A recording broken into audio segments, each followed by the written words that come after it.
Take it off, Mark? You can take it off. That'd be good. Well, he's a friend of ours. Yeah. Good afternoon, Victoria. Thank you for watching. As of today, there are 0 confirmed cases in Victoria County. Should we have any updates, we will immediately inform you. These press conferences are available live or after each press conference. Visit victoriatx.oem.org for more information. Again, I'm Ashley Streif. I'm the Director of Communications and Public Affairs for the City of Victoria. Yesterday I mentioned to you that we might hear about business recommendations today, but understanding that our schedules are subject to change based on the speakers and important information, today is one of those days. So therefore we will not be hearing about business, but instead we have our Victoria County Judge Ben Zeller, Mayor Raleigh McCoy, and Public Health Authority Dr. John McNeil to provide remarks and relevant updates about COVID-19. We now will have some updates from our Public Health Authority, Dr. John McNeil, about the state of healthcare and about the mobilization of a new specimen collection site. Dr. McNeil. Well, thank you, Ashley. I'll be brief. I just have a few things I'd like to discuss with you all today. One of the first things we want to talk about is the virus itself, and we don't have to do much to see how this is impacting our lives and impacting our society. Just understand that this is based on a curve, and we are in a portion where the virus is still replicating and more patients are becoming, or more people are becoming infected. Our job is to try to stop the spread, and the majority of everything that we're doing has to do with just that. Remember, we don't have a specific treatment. There's a lot of things being talked about as possible treatments. We don't have a vaccine. A vaccine is being developed as we speak. So the only other thing that we have, and I say this at every press conference, is isolation. So the things that we're going to talk about today have to do with the main way, or the main modality that we have to stop the spread of this virus. One of the things that has come up a lot is the availability of testing, and that's a nationwide problem, but it's a nationwide problem that's being addressed. There are a lot of communities that have developed mobile collection sites. I'm not saying mobile testing sites because we don't perform the tests at the sites. We collect the specimens, and Victoria is moving forward to that. I can tell you today that next week we will have a collection site here in Victoria. I want to stress that this is not a public collection site, and this is not a site where you can just go and be tested for COVID. The test for this specific virus is a commodity, and it's something we cannot test every person in the city. We cannot test every person in the United States. And I say that because not every person in this city or every person in the United States needs to be tested. We're trying to conserve this testing because it is a resource. And what we're going to do in Victoria is we're going to have a facility set up. It'll be a temporary facility, of course, but it'll be very well organized and very well run. But basically the way this is going to work is that if a person is thought to be ill with what may be COVID virus, then you will have to see your physician, and with a physician order we will test you. We will send the specimen for testing. We don't do the testing here. It'll have to be sent off. But this has to do with the arrangements that we've made with the private sector. And the reason we're going to be able to do the testing in Victoria, and the reason that the majority of this testing is being done across the United States, is because the private labs have stepped up and implemented ways of doing these tests for us. So we will have this testing available, and we will collect the specimens here at this site, and they will be sent off. You will have to have an order from your physician. So just as before, as we've always said, if you get sick, call your physician. You can call the health department. We will help you with that. And get a prescription for a test. There will be some paperwork that will have to be done. These patients that will be tested will be pre-scheduled, and we will have all that information for you next week. We plan on initiating the testing hopefully early next week. So with that said, I'm sure there'll be questions about that, and we'll talk about that in a little bit. I'll be back up to answer some questions. The other thing that, one of the other things I want to mention is that we are really working hard for personal protective equipment, and that is something that, along with testing, that we have become, for lack of a better term, behind on in our nation. So we have done several things to do that. The President and our Our nation's executives have worked very hard to get private industry to increase the production of these masks, specifically the N95 mask that goes on your face, covers your mouth and nose, and is designed for healthcare workers. We still don't recommend mask wearing and routine things. There's never been a study shown that if you have to go to the food store that you put on a mask. So that doesn't necessarily need to be done. But healthcare workers do need this equipment. So we've talked a lot about that. And one of the ways that we're doing that is the talk about limiting non-urgent surgeries. So elective procedures are being pushed back, and there's a lot of work being done on that as well. So the main thing, probably if I say nothing else today, is that there are a lot of things going on behind the scenes, and there are a lot of things that are happening at the national level that are being transcended to the state level and directly to us. We firmly believe that this disease will be beat at the community level, and rest assured that our community is doing everything that we can to stem the replication of this virus and stop the spread of this virus. Thank you. Thank you, Dr. McNeil. If you missed my update at the beginning of this press briefing, there are still 0 confirmed cases in Victoria County, and should we receive any reports, we will immediately notify the public. Now our mayor and our judge will bring more clarity to the executive order that Dr. McNeil alluded to, issued by our governor. First will be our mayor. Thank you, Ashley. I'm here to speak to you today about orders that the county judge and I have issued. These are orders to control social gatherings due to a public health emergency. The one thing I want to stress today is that the orders that myself and the judge are signing are simply to try to clarify and elaborate upon those orders issued the other day by the governor. We're both doing this in response to questions that we've received from some of our constituents. We're not adding to the governor's orders. Nothing is essentially different from those orders. Our intent is simply to clarify.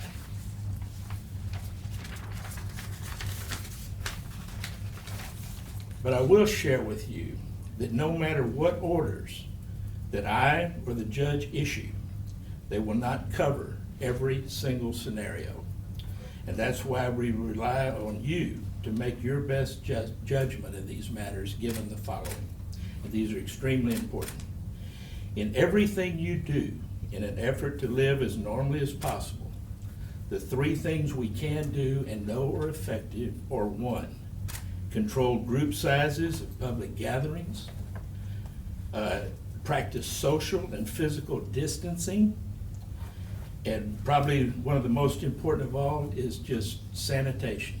Wash your hands and do it often. Those are 3 common things that apply to everything. Whether the orders are mandatory or voluntary, it applies across the board. I'm going to share to you, and I know everyone's frustrated out there when that's all we can offer. But I'm going to share an experience with you in my life. My son, who is now a 42-year-old judge in Corpus Christi, had Kawasaki's disease when he was 6 years old. We spent 14 days in the hospital with him. And for about 2 of those days, he was at the brink of death. And at the time, with all of the medical equipment around us, all of the doctors, all of the support of our medical community, the only thing that was effective in the treatment of his disease at that time were high doses of aspirin. And I can tell you that for a worried parent to have a child in that situation and all the doctor's telling you is that we're giving him aspirin was not what we wanted to hear. But as it turned out, that's what saved his life. So when we tell you that the 3 elements to fight this disease or this virus are the ones that I outlined to you, that is all we have in the arsenal right now that we know is effective.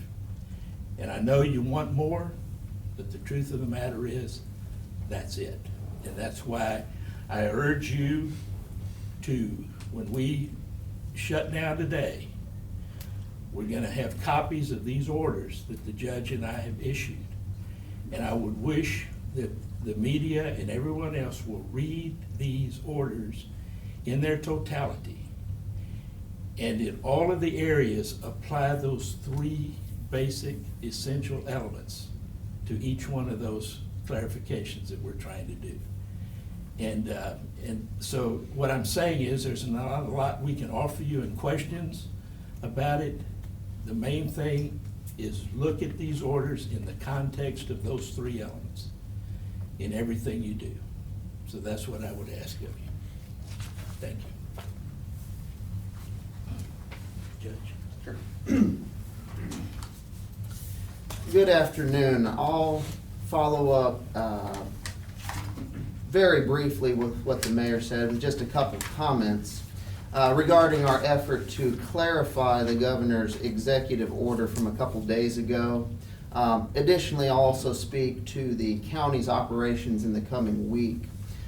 Based on the many questions we've been getting related to that executive order from the governor, and in consultation with Dr. McNeil, our health authority, and our health department director, the mayor and I felt it would be very helpful to clarify how that would be interpreted and implemented in Victoria County. As the mayor mentioned, we can't cover every detail or specific situation in a document or hypothetical that may arise, but we can clarify for folks the term we've gotten questions about, social gathering, and define what that is and what it doesn't pertain to. We can also continue to state the obvious, that Victoria needs the goods and services that our local businesses offer, and they just as much need our support. And many businesses are perfectly fine continuing and are exempted from this order. And we can also remind folks that the ultimate goal, our ultimate goal, is to slow the spread of this virus and then get back to normal as quickly as possible. Regarding the county, we're working diligently to provide the public with the latest developments about county operations. The structure of county offices, though, is different from city offices. Each county office holder individually has the ability to just adjust their office hours and schedules and limit contact with the public in their individual setting if they see fit. That's something that each office holder can unilaterally do. Some county offices have already announced that they're decreasing or ending in-person public access. I'm soliciting feedback from all of our elected officials over this weekend so that on Monday in Commissioners Court, I can visit with the commissioners and come up with a more unified approach to this and see whether a more unified across the board county approach better implements social distancing. Several offices have sent out notice indicating that they would limit in-person contact on Monday. But to the extent possible, we'd like to be unified so the public knows when to come here and how to come here. Until we have those details posted online more uniformly, I do recommend that the folks coming to a county office call first to make sure that they are in fact open. Despite those changes there, I want to point out that all essential county services will remain operational. Law enforcement, public health, emergency management, these daily briefings will all continue. We're constantly getting new information, not just by the day, but by the hour. And it's a significant challenge to interpret, apply, and then relay those details to the public, but that's what we're committed to continue doing, and that's what we will continue doing. So we'll continue in that effort to give information to the public about everything new that we hear, everything new that we're doing, and I really do appreciate our community's attention to this, and thank you for being here today. Thank you, Judge and Mayor. As our mayor and judge emphasized, please read the entire local order that was issued at our website www.victoriatxoem.org. This also is included in today's press kit. As the mayor said, and as Judge said, we highly request that you read through this document to fully understand how the executive order from the governor applies to the local level. And so once again, there are 0 confirmed cases in Victoria County of COVID-19. Now, at this time, I will open it up for questions. I know we're very much so in uncharted territory with this, but is there anything that you could say to residents to give them an idea about when life might go back to normal, or at least where we are in this thing? I think Dr. McNeil can adequately address that one. Were you watching Fox News? Because that's what they just asked Dr. Fauci, the head of the National Institute of Health, about 20 minutes ago. So I may plagiarize him slightly. Basically, we've talked about this several times, and we've talked about the progression of this disease, and we've talked about that curve, and that curve is increasing. So we know that because the number of cases goes up every day. The number of cases in the United States and the world right now is over 300,000, or right at 300,000. And in the United States, it's almost 24,000. As y'all probably know, we've had almost 300 deaths in the United States so far. So as that increases, what's gonna happen is that curve will get higher. We don't know when that peak is gonna be. The best guesses, I've seen some experts that model this on other countries, and they've said 45 days. I've seen some experts, the latest one was at least a few weeks. It's really hard to know. But what we do know, and that's nice that we do know something about this, is that we know that the best way to stop this is to get people apart from each other and stop the spread of the disease. Stay 6 feet away from each other, stay away from people that are sick. If you are sick, don't go around other people. Get yourself treated and get yourself tested. For the most part, the chance of you having COVID is very small, especially right here in Victoria County. We have no community transmission. We may have it in the future, and it'll be a different story at that point. But right now, we're pretty safe, but we've got to be vigilant, and we're trying to prevent this from being in our area, and if it does, we will try our best to isolate it and keeping it from being rampant in the community. How likely is it that there are, in fact, cases in Victoria County and we just don't know about them for whatever reason? Well, you know, we're pretty aggressive on testing, and these patients will get tested if they have symptoms. And I can tell you that of all the patients that we have tested with symptoms, of course, they've all been negative. So I would have to assume that if it is present, that it has not been here very long, because we would know it. Typically 3 to 5 days where people start to express significant symptoms. And if they're gonna get critically ill, they usually get critically ill pretty quick. We do know that. So we don't have those patients here yet, so I can I hate to say that because it could happen tomorrow. But for the most part, we don't have any idea of anyone significantly ill right now that could pose that threat. And can you tell us what the criteria is currently for testing, for someone to be approved for testing? That's an excellent question, and I'd love to talk about that.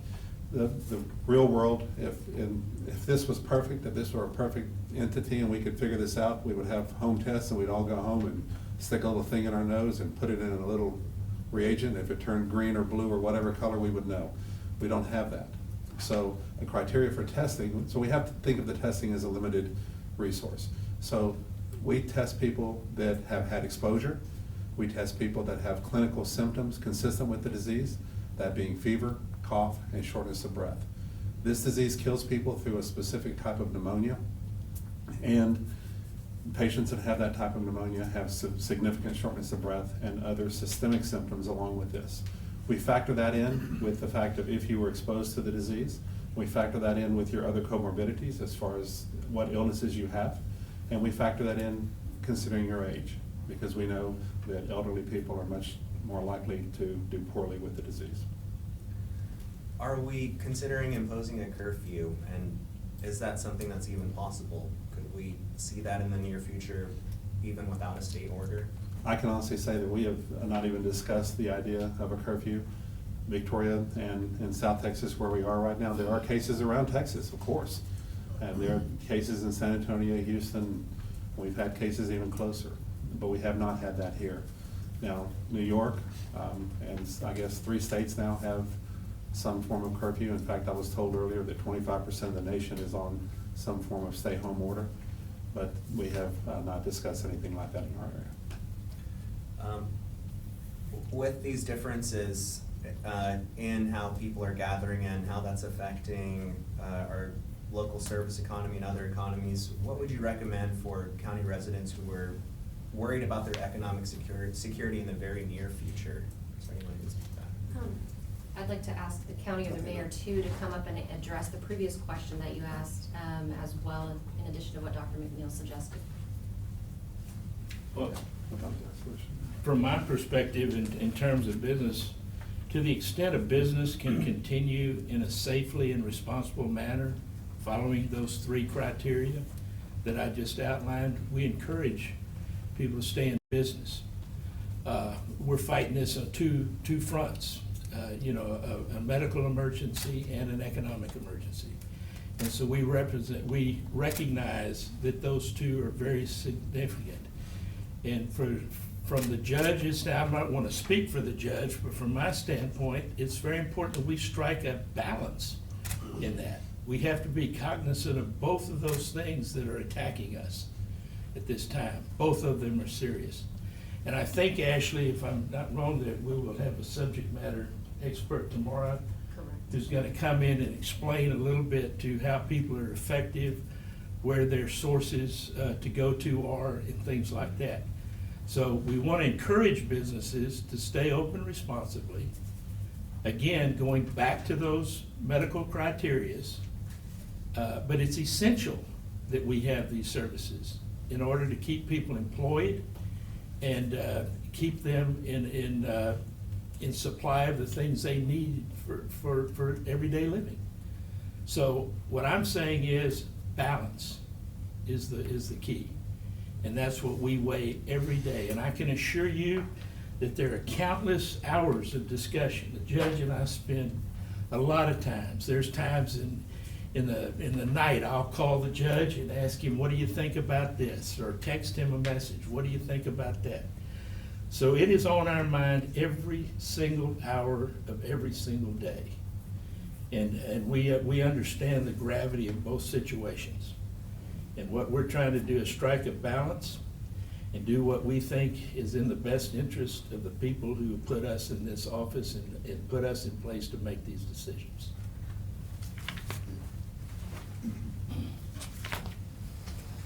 And to just add real quickly to that, John, I said a couple days ago here, and it's really so true. I'm from everything I've seen and heard and we've discussed, I'm confident we'll be successful slowing the spread of COVID-19. But the social distancing required for that to happen comes at a very high cost. Frankly, the economic and societal impact that we're seeing has me more concerned than anything else. It's painful to see the effect on our local businesses even a few days into this. You asked about the duration of this a little bit earlier. The governor's executive order is initially in effect until April 3rd. So my hope and prayer would be that would be all that's needed. But as quickly as things are changing, there's just no telling. But like I said earlier, we need our local businesses, they need us. And frankly, that's the biggest thing, the primary concern I have at this moment. I'm not a doctor, but that's painful to watch. So just to add a couple thoughts there. Thanks. And if I may, I have Sure, absolutely. just 3 questions from readers. Some of these, I feel like I might know the answer to, but I thought it'd be better to ask the experts, just so we're getting great answers. Is the Sure. virus transmitted through mosquitoes? Dr. McNeil? That's a good one. No, I don't think so. I mean, any entity probably could be. I mean, if it were in the patient's blood, And under the right circumstances, I guess if that blood were transmitted, I don't know specifically if COVID is transmitted through blood. I know they're working on a blood test for the virus, so I would have to think that there were viral particles in the blood. So theoretically, I guess it would be possible. I'm gonna Google that when I get through. I'll let you know tomorrow. But there's no indication yet that it No, is? no, we've not had any indication of that. There's been no data. That's not even been mentioned. And here, another medical question, I guess all of these are. Considering that COVID-19 can cause pneumonia, would you recommend residents getting a pneumonia vaccine or other preventative medical measure so that they might mitigate the disease if they do get it? Well, I recommend that every patient that needs a pneumovax or the pneumococcal pneumonia vaccine get it, but it's not gonna change this disease because this is a virus. Those are bacterial infections. And actually the pneumonia shot, that's kind of a misnomer. The pneumonia shot is for a specific type of pneumonia. A specific type of pneumonia that's very deadly, by the way. Any idea how long this virus can last on surfaces for? There's been a lot of data about that, and we've talked about that, but typically the stuff that I heard, it depends on the surface. All kinds of different information out there. I'm not sure who measures virus living ability on things, but I've heard up to 2 hours on some substances like stainless steel, and then I've heard up to 8 to 10 to 12 hours on cloth. So either way, the most important thing is, I mean, if it's on a surface, there's gotta be a mediator to get to your face or your mouth, and that's your hands. So if you can defeat that portion of it by just keeping your hands clean, washing your hands often. That's all I got for you all today. Thank you. All right, thank you, John. Thank you, Dr. McCall. Just one more opportunity. Did any other entities have a question? Yes, Cassie? and mine's more for the city. Sure. A couple of weeks ago, Governor Abbott, whenever he got the I believe it was $8 billion grant to fight coronavirus in Texas, one of the questions was, would any of that grant money be made for people who don't have health insurance or they're underinsured, people who don't have a primary care physician nor the money to go see one? Since that's an integral part of getting tested, has there been any talk about how to kind of like fund people who don't have those physicians, or are we not there yet? From my perspective, I know that those grants have been talked about at the state level, and from my perspective, I'm the mayor. I don't run the everyday operations of the city like the judge does for the county, but I can assure you that we have people in place in finances at both of our government entities, the city and the county, who are in constant review of everything that's available to us in the form of monies. If you'll recall, I think the first order that the judge and I issued was to place us in proper standing to be able to receive monies when various disasters or come to us, various incidents come to us, and there's such a massive amount of money that's available. There's 8.3 billion. I think Congress right now is working, the last one I left this morning, the Senate was still working on bills that I think are more along the lines of you're talking about, that will give immediate relief to families and things like that. But I will remind you, and I think Dr. McNeil, tell me if I'm wrong, I think I heard you mention if you have signs of this disease and you present yourself at the health department, you will be treated. Well, you will be treated at the health department. But Yes. you will be directed to treatment. Absolutely. We don't ever turn anybody away based Right. on that. We treat people, not the money. We take So- care of everyone. But So the we're- protocol should be to first talk to the health department and Right. then see. But my advice, based upon what Dr. McNeil just said, was don't fear presenting yourself or contacting someone. Because my fervent belief is you will be seen, and the economics of it will probably be figured out. And if you want to think of it from an economic standpoint, we would much rather be able to discover this disease early, isolate you, and treat you, rather than you being out in the community and spreading something like this, where we have to deal with a bunch of other injured, or a bunch of other ill patients. But to give you a little example about the effectiveness of our community when it comes to these matters, I believe it was said in one of our meetings the other day that in terms of the Harvey relief and all of the stuff that came here, we were one of, what, 4 communities or counties that has fully been closed out their FEMA accounts. So what I'm telling you is we have very good people in those positions that are gonna maximize whatever we can get to be of help. Thank you, Mayor. If I may, I just had one more question that I realized. Sure, I was John. gonna ask. When we're talking about this testing site, temporary testing site, would that be a drive-through testing site? And what might be the advantages of that testing site? That is actually one of the things that I can speak to. Our specimen collection facility will be a drive-through facility, and we will have specific rules there, and that's been sent out. Actually, we've sent out a letter already to all the physicians in this area that describes what they need to do to get the people that they want tested. So that information's out there. You know, the first day, I'm sure we'll find some things that we need to fix. But answering your question, yes, it will be a drive-through testing. Patients will be advised to keep their windows up until they get there. They will pull into a specific area. Fully protected individual will meet them there. We'll turn them sideways. We'll do a nasopharyngeal swab and obtain the specimen, get the information. They'll get back in their car, or they'll turn back around. They'll never even leave their vehicle, and then be able to depart. Thank you, Dr. McNeil. And I know that as that becomes active and available next week, correct? Right. That we'll be able to provide more information at that time. So I think that is it. Thank you all for our speakers for their time. Thank you for being here. And thank you to our community, to our consistent viewers who are actively tuning in to these briefings and doing your best to stay informed about COVID in the community and helping spread the accurate information. Recordings of each day's press conferences can be found on victoriatxoem.org following the press briefings. Daily recaps also will be available in both English and Spanish, and they can be found on social media at the city and the county's Facebook pages. Our hotline, once again, is 361-580-5796, and hours of operation are Monday through Friday, 8 a.m. to noon and 1 to 5 p.m.